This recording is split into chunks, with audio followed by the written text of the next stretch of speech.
If you were to ask some people what they are most looking forward to in the near future, depending on their circumstances, of course, some would say their graduation, the day they get a new car, or perhaps the day they move into a new home. A lot of young people would say the day they get married, and others would perhaps say the birth of their child. But how many of us would answer that we are looking forward to the next month of Ramadan? Not many, right? And yet we find, subhanallah, from the hadith that a person who has lived to see, let's say 50 Ramadans, and then we have another person who has observed 51 Ramadans, they cannot be the same.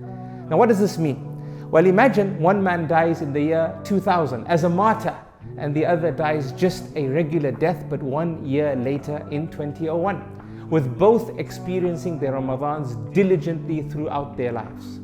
Who do you think enters paradise first?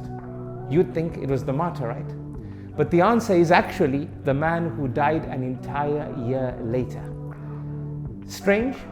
Well, one died a martyr, and the other simply lived an extra year.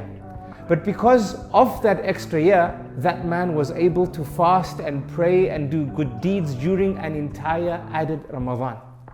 That is why, brothers and sisters in Islam, the Messenger ﷺ said that the difference between the two men is greater than the difference between the heaven and the earth. So now that Allah has allowed us to be alive to witness yet another month of Ramadan, let us apply the famous adage, go hard or go home. Find out more at mrdf.co.uk.